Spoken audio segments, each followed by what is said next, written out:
Hello, friends, I am again with you with a new topic. Today's topic is a poem by John Keats. The title of the poem is Ode on Melancholy. But before starting my video, I'd like to request you, if you like my video, please click on like button and ring the bell icon to subscribe the channel. Before explaining the poem, now let me provide you some introduction about the poet. The poet of this poem is John Keats, a, a romantic poet. He was born on October 31st, 1795 in Moorgate, London, United Kingdom, and died on February 23rd, 1821 in Rome, Italy, when he was just 25 years old. Though he lived very short life, he wrote many famous poems, and because of this reason, he is considered as one of the famous romantic poets. He is best known for his five famous odes. Odes means poems, including Ode to a Grecian Urn, Ode to a Nightingale, Ode on Melancholy, and his long poem Endymion. Similarly, he has composed a narrative poem that's title is The Eve of Saint Agnes. Dear students, today I am going to explain the poem line by line. Before starting to explain, let me talk something about the title of the poem. The title of the poem is Ode on Melancholy. Ode, I already told you, ode means poem on melancholy. Melancholy means sadness. Melancholy is a situation of deep sadness which exists for a long time. Melancholy is the condition of sorrow. Here, from the title, we can say that the poem is about sadness. From this poem, the poet suggests the readers that we should not try to avoid melancholy, rather accept it, because it is a part of human life. Now let me begin the poem. No, no, go not too late, neither twist wolf's bane, tight rooted for its poisonous vein. Here the poet suggests the reader, if you are in very sad mood, don't drink the water of Leith River. Here Leith is a mythical river. Here the poet suggests the reader that if you are in extreme sadness, then you don't drink the water of Leith River, because it the water of this river makes you lose your memory or you may die. He further suggests the reader, don't pull the plants or don't try to take out tight rooted plants. Wolf vein is the name of a plant, because it has got poisonous wine. If you toss this plant, then your suffers increases, your pain increases. Nor suffer thy pale forehead to be kissed by nightshade. The poet further says that you don't suffer yourself by the dark side, or you don't drink the juice or wine of Proserpine. Here, Proserpine is a mythical queen. She is the queen of underworld. And here the poet suggests the reader, don't drink wine from the mythical queen Proserpine, because it harms you. Make not your rosary of yew berries. He again says that you don't make the garlands of yew berries. Berries, here yew berries means poisonous berries. You don't make rosary garland or rosary bead necklace for God, because they are poisonous berries. Nor let the battle nor the death moth be your mournful psyche. The poet further says that don't become so obsessed or so sad with sadness, and don't try to die like beetle. Beetle is a name of an insect, and moth is also an insect, and you don't try to be so obsessed with death like beetle and death moth. Here beetle, death moth are similes, and because you should control your sadness. And he again says that you don't make friendship with owl.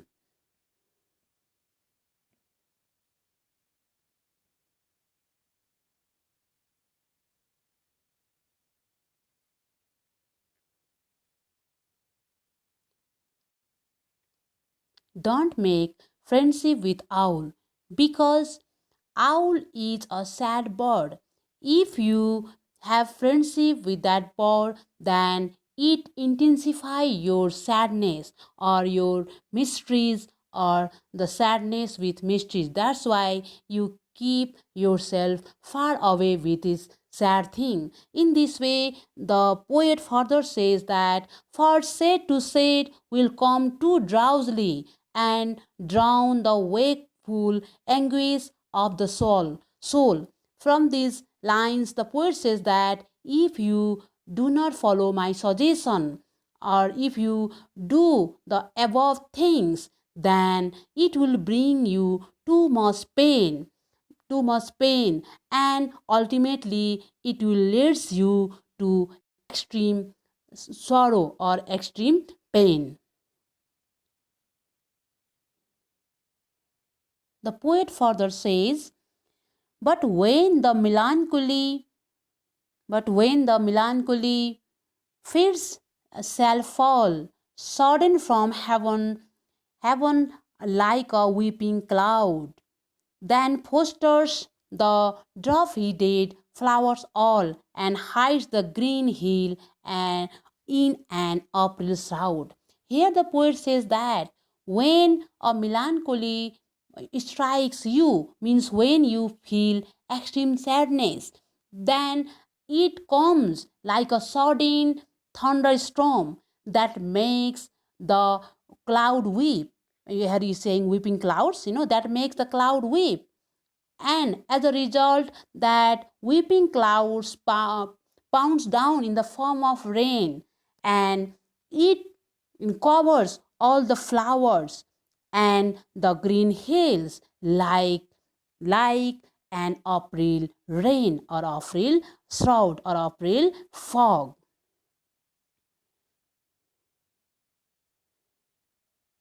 In that situation, in that condition, means when you are extreme sad, extreme unhappy, then the poet suggests, then glot thy sorrow on a morning rose, or on the rainbow of the salt sand wave, or on the wealth of globed peonies. Here the poet suggests us that when we are very sad, then you try to enjoy yourself by observing natural beauty. He says that you feed or you eat your pain by gazing upon rose plant or rose flower that blooms only in the morning, or you can look the rainbow which are over the sea, or you can enjoy by watching wealthy peonies or wealthy beautiful flowers. Or if thy mistress some rich anger shows, imprison her soft hand, and let her rape and feed deep upon her peerless eyes. It's very interesting lines. Then the poet further says that if uh, if your lover is really angry, means when beloved is very angry, then you just hold her soft hand and let her express that anger while you gaze deeply into her beautiful eyes, and in that way you can decrease your sadness, and you can enjoy, and you can be happy. She dwells with beauty, beauty that must die. These lines are very philosophical. And joy, whose hand is ever at his lips, bidding adieu, and aching pleasure nigh, turning to poison while the bee mouth sips. From these lines, the poet says that melancholy dwells means lives with beauty. Here, she refers to melancholy. He says that melancholy lives in beauty, and beauty that must die. Beauty does not last forever. As beauty, melancholy also does not last forever. And joy means melancholy or sadness is in joy also, whose hand is ever at his lips, bidding adieu. Means and melancholy is also a part of joy, who is always holding his hand up to his mouth, ready to wish people goodbye. Her adieu means goodbye, and aching pleasure nigh. Here, melancholy is giving pain to pleasure. Means the pleasure is also there is melancholy in pleasure, means pleasure is also not deprived or means avoid from melancholy, turning to poison while the bee mouth sips. Means even in pleasure melancholy exists, which is already turning to poison. Even the bee sips its nectar. The bee, which generally sips the nectar of flowers, but if the bee sips the nectar of melancholy, then its juice changes into poison. A. In the very temple of delight, veiled melancholy has her sovereign shrine. From these lines, the poet says that indeed melancholy is contained within all of life's good things, like delight, and like a queen it is dwelling partially hidden, means veiled means hidden, within a temple, means melancholy is in temple. She is in delight. Those scenes of none save him whose strenuous tongue can brush joy grape against his palate fine. She can, means melancholy can only be seen by those who fully embrace joy and beauty. Means melancholy can be observed by the person who can embrace, who can adopt joy and beauty, and who pop the metaphorical fruit of joy, metaphorical grape of joy into their discerning mouth, into their mouth. That person can only taste the melancholy. And the poet further says, his soul shall taste the sadness of her might, means sadness of her power, and be among her cloudy trophies hung.